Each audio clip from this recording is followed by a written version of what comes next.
मेरे मसीह भाई बहनों, अगर परमेश्वर का एक बड़ा चमत्कार आप अपने जीवन में देखना चाहते हो, प्रभु यीशु मसीह से आप दुआ करते होगे, प्रार्थना करते होगे, वचन पढ़ते होगे, आराधना करते होगे, लेकिन फिर भी आपके जीवन में चमत्कार नहीं होते, आपकी छुटकारे नहीं हो, आशीष नहीं आती, बरकत नहीं आती, किस तरीके से हम खुदा से अपनी आशीष को ले सकते हैं, किस तरीके से बरकत को ले सकते हैं, कैसा रास्ता है जिससे हम अपने खुदा के पास जा सकते हैं। और जब हम खुदा के पास जाएंगे तो हमारे जीवन में सब कुछ होगा। बाइबल कहती है कि जब मैं तुम्हें तुम्हारे सारे अधर्म के कामों से शुद्ध करूंगा, तब तुम्हारे ढाए हुए खंडर बनाए जाएंगे। आज हमारे अंदर ऐसी बुराइयां, ऐसे पाप, ऐसी बातें होती हैं जिनको हम खुदा के सामने नहीं मानते, अपने गुनाहों को खुदा के सामने नहीं मानते, और उन्हीं गुनाहों की वजह से परमेश्वर हमारी प्रार्थना को नहीं सुनता। हम चाहे लाख प्रार्थना कर लें, चाहे आराधना कर लें, चाहे वचन पढ़ लें, जब तक हम अपने मन के पापों को, बुराइयों को छोड़कर खुदा के पास नहीं जाते, तब तक हम अपने जीवन में खुदा के अनुग्रह को नहीं देख पाते। आज का इस वीडियो को पूरा देखते रहना आप, और आज आप समझ पाओगे किस तरीके से आपका छुटकारा आपके ऊपर खुद पे डिपेंड करता है। आप अपनी छुटकारा ले सकते हो, आप अपनी आशीष को ले सकते हो, आप अपनी बरकत को ले सकते हो खुदावंद यीशु मसीह से। देखते रहना इस वीडियो को। अगर आप चैनल पे पहली बार आए मेरे मसीह भाई बहनों, तो चैनल को बिना सोचे और समझे आप चैनल को सब्सक्राइब कर सकते हैं, जिससे आप खुदा के वचन को जाने और उस वचन के द्वारा आपका छुटकारा होता जाए और आप परमेश्वर में बढ़ते जाएं आनंद और भरपूरी के साथ खुदा के अनुग्रह में। तो देखते रहिए इस वीडियो को। तो जैसा कि हम बात करने वाले थे आज इस टॉपिक पे कि प्रभु का अनुग्रह, उसकी छुटकारे हमारे जीवन में क्यों नहीं आते। आज लोग मसीह में आते हैं, अचानक से आए मसीह में, नए आए और छुटकारे ले लिए, चंगाई ले ली, बरकत ले ली, सब कुछ, और हम काफ़ी समय से प्रभु से प्रार्थना कर रहे हैं, फिर भी हमारे जीवन में चमत्कार नहीं होते। हमारी बीमारियाँ नहीं जाती, हमारे रोग नहीं जाते, हमारे जीवन में फ़ायदा नहीं होता, फिर हम प्रार्थना करते रहते हैं निरंतर, क्योंकि बाइबल कहती है कि तुम धोखा ना खाओ। अगर हम धोखे में हैं, धोखा किस बात का? अगर मेरे अंदर कोई पाप है, बुराई है, मेरे मुंह के बोलने के द्वारा मैं पाप कर रहा हूँ, अंगीकार कर रहा हूँ गलत चीज़ों का, गलत बातों का, तो वो अंगीकार हमारे लिए एक श्राप बनता है, और वही श्राप हमारे जीवन में निरंतर कार्य करता रहता है, क्योंकि हमारी मुख पे परमेश्वर ने जीवन और मृत्यु की बातें दोनों रखी हैं। हम अपनी इसी जीवन से आनंद के फल को भोग सकते हैं, इसी जीभ से हम क्लेश को भी काट सकते हैं। अब वो आपको सोचना है कि आप अपनी जीवन से क्या लेना चाहते हैं। क्या आप परमेश्वर का ग्रेस या फिर छुटकारे या उसका अनुग्रह आप अपने जीवन में देखना चाहते हैं? वो आप पे खुद पे डिपेंड करता है।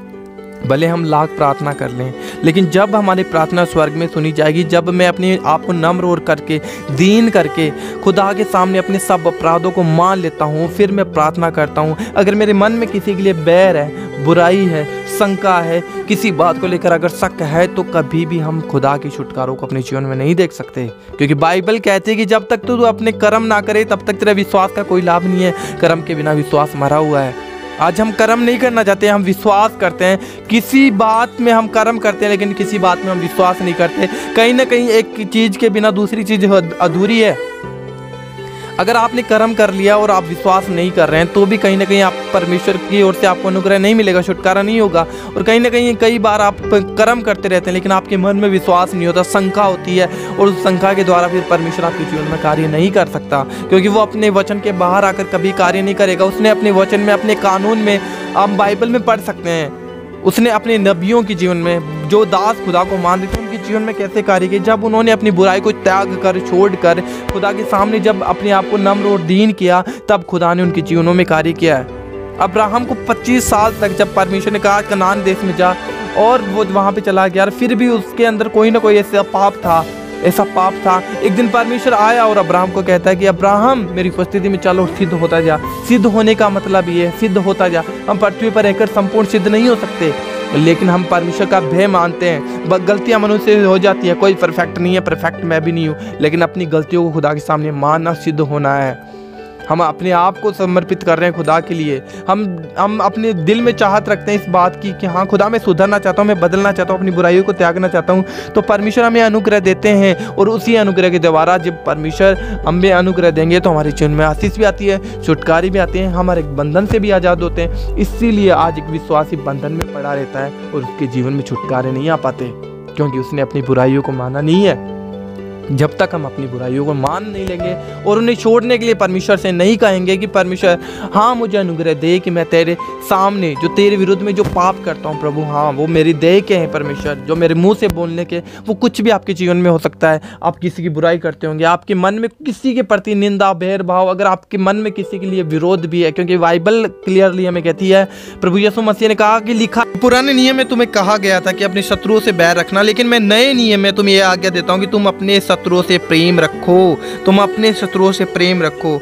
हमें अपनी शत्रुओं से प्रेम रखना है। अगर मैं मसीह में होने के बाद भी किसी को अपना शत्रु समझता हूँ, किसी के प्रति मेरे मन में बुराई है, किसी का मैं बुरा चाहता हूँ, तो कहीं ना कहीं वो ही बुरा, बाइबल कहती है कि जो दूसरों के लिए खड्डा खोदता है वो अपने लिए ही खोद रहा है, एक दिन वो ही खुद उसमें जाकर पड़ जाता है।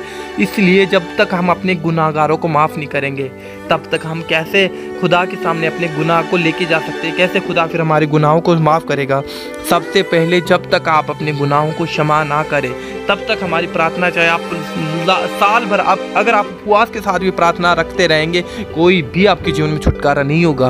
क्योंकि सबसे पहला स्टेप ये हमारा खुदा में, कि जब हम खुदा की उपस्थिति में जाएं, खुदा से जब भी हम किसी चीज़ को मांगे, तो सबसे पहले हमें जांचना है कि हमारे जीवन में क्या मैंने किसी को क्षमा नहीं किया, क्या मेरे जीवन में कोई पाप तो नहीं है जो खुदा के विरुद्ध में मुझे खड़ा करता है। तो ऐसे पाप जो आपके मन में, जो आपके शरीर के, आपकी डिटाई के हो सकते हैं, आपके मुंह से गलत अंगीकार हो सकता है, सबसे पहले अपने पाप को खुदा के सामने मान लो और उन्हें छोड़ दो। अगर नहीं छोड़ता है तो खुदा से अनुग्रह मांगो, परमेश्वर आपको अनुग्रह देगा, क्योंकि उसका वचन कहता है कि तुम मेरे निकट आओ, मैं तुम्हारे निकट आऊँगा। हम उसके पास जाएं, बस हमें जाना है, बाकी परमेश्वर पे छोड़ दो। खुदावंद आपको ब्लेस करेगा। आज हम इसलिए छुटकारे नहीं ले पाते हैं क्योंकि हम अपने आप को जांचते नहीं हैं, अपने आप को परखते नहीं हैं। हाँ, मेरे अंदर बुराइयाँ भरी पड़ी हैं और मैं अपने आप को एक मसीह सिद्ध घोषित कर रहा हूँ कि हाँ, मैं तो बहुत प्यारा और बहुत अच्छा, बहुत ही अनुग्रहकारी परमेश्वर का दास हूँ मैं। लेकिन कहीं ना कहीं हमारे मन में बुराइयाँ भरी रहती हैं। उन्हीं बुराइयों की वजह से दूसरे लोगों को जीवन में छुटकारे होते रहते हैं, जो खुदा के नहीं है, जो खुदा को नहीं जानते, वो ब्लेस होते रहते हैं। लेकिन हम खुदा में आने के बाद में ब्लेस नहीं होते। क्यों? क्योंकि हमारी बुराइयों की वजह से ही हम ब्लेस नहीं होते हैं। हमारे मन की हमारे मन की कड़वाई, हमारे मुंह की गलत बातें, उनकी वजह से आज हम ब्लेस नहीं हो पाते और फिर हम खुदा पे ही दोष लगाते हैं। और एक समय ऐसा आता है कि जब हम अपनी बुराई को छोड़ते नहीं और प्रार्थना करते रहते हैं और वो प्रार्थनाओं का कोई उत्तर नहीं मिलता, और जब प्रार्थनाओं को उत्तर नहीं मिलता तब हम धीरे धीरे प्रार्थना करना बंद करते हैं। और जब धीरे धीरे प्रार्थना करना बंद हो गया, हमारा विश्वास घटेगा, और विश्वास जब घटता है तो शैतान अपने आप जीवन में एंटर हो जाएगा, और वो जब एंटर होगा खुदा से दूर करेगा। फिर हम दोष लगाते हैं खुदा पे। जब दूसरे लोग विश्वास में आते तो उन्हें भी कहते हैं कि हाँ, प्रभु तो कोई कार्य नहीं करता, तू क्यों यीशु पे विश्वास करता है? तो हमें किसी की ठोकर का कारण नहीं बनना है। आज हमें सबसे पहले अपने आप को जाँचना है, तब खुदावंद आपके लिए एक छुटकारे को रिलीज करेगा स्वर्ग से। जब आप अपने बुराइयों को त्याग दोगे, खुदा के सामने मान लोगे, परमेश्वर आपको ब्लेस करेगा। वो आपको, खुदा ने हमें ब्लेस करने के लिए चुना है, उसने ऊंचा करने के लिए चुना है। बाइबल में आप पढ़ सकते हो, जिन्होंने खुदा के पीछे चला वे सब ब्लेस हुए हैं। आपको भी खुदा ब्लेस करना चाहता है, लेकिन कब करेगा? जब आप अपनी बुराइयों को खुदा के सामने मान कर तब आप प्रार्थना करेंगे, तब आप अपने जीवन में छुटकारे और चमत्कार को देखने पाएंगे। तो ये वीडियो था, मेरा विश्वास है आपको अच्छा लगा होगा इस वचन के द्वारा। तो परमेश्वर आप सबको आशीष दे, ब्लेस करे। God bless you. जय मसीह की।